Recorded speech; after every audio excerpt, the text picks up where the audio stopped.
I mean, I must say I'm nervous about it, and I hope it's not. I know, having read the statement that's been made, I hope it's not the Prime Minister trying to recoup from the fact that actually I felt we've been slightly disengaged from this crisis. Although he says we're in lots of little rooms talking to them, to find that Angela Merkel and President Hollande were talking with Putin, and yet David Cameron wasn't. I was quite surprised and shocked. He now says and I hope he's not. He wants Britain to be the strongest pole in the tent over the crisis. Exactly, and that's my point. I hope now he's not suddenly thinking, gosh, that wasn't very clever of me. Now I'm going to show how roughy-toughy I am by putting people in. I mean, you know, one has to be very careful with advisers. I don't know, you're much too young, but I can remember with Vietnam, there were advisers there, and these things have a way of creeping up on you.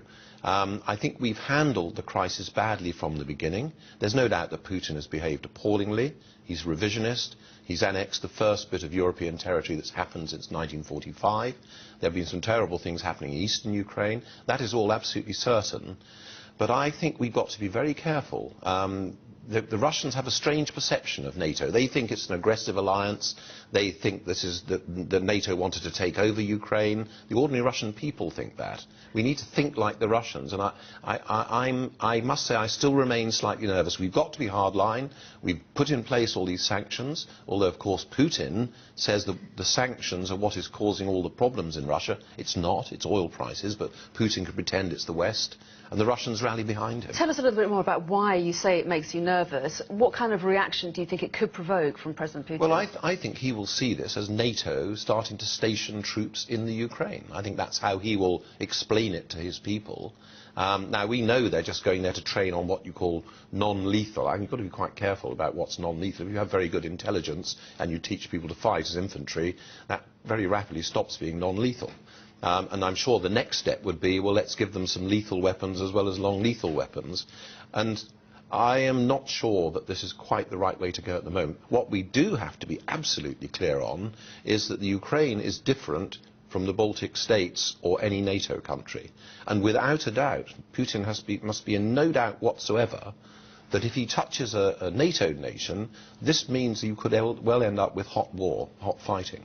I'm not sure that NATO, EU and Britain see that they would be involved in a hot war in Ukraine. And as Cameron said himself, there's no military solution to this. I think we've got to think out of the box and try and tackle this in a very different way, but with all of our efforts. So away from the symbolism of this move and how that could be interpreted by Putin, what difference do you think it will make on the ground to Ukraine? These are 75 members of the military away from the fighting, aren't they, on a short-term arrangement. Will they help Ukraine? Oh, I think they will be of some use to Ukraine. I mean, teaching them to use intelligence better, teach infantry tactics, teach them about logistics. These are all useful things, but it's a tiny thing. I mean, they obviously, the Ukraine will think, great, this is just the thin end of the wedge. You know, you will get more and more, and that's where, of course, the danger, I think, lies. But I hope it isn't just the Prime Minister thinking, I'm now going to show I'm tough because I wasn't involved in these negotiations. And I do think we've been slow about it. I mean, we were signatories of the Budapest Agreement that let the Ukrainians give away their nuclear weapons to Russia on the basis that the countries that signed it would ensure that its boundaries were always there. The Russians were another signatory, and we haven't really grabbed that and taken that forward. So what should Britain do? If you're worried about this step, what should our strategy be? Well, as I say, I think we need to stick with these sanctions.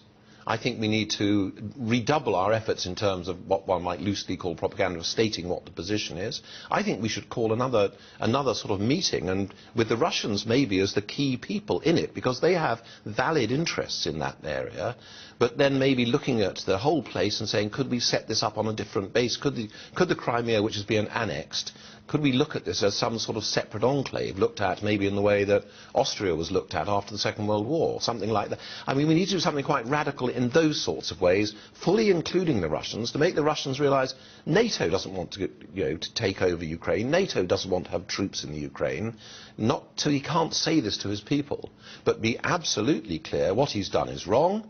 As I say, it's a revisionist action, and to be absolutely clear, he must not touch NATO. And the other thing I would say about this statement by the Prime Minister, he talks at the end about the Royal Air Force and things like that. He is not spending enough on defence, and I don't believe defence is being debated enough in the run-up to the election.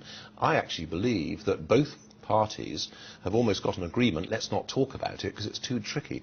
That is very silly. We have not spent enough on defence. Our forces have been severely damaged by these cuts, and we need to think very hard about that in what is a very, very dangerous world. OK, Lord West, thanks very much indeed.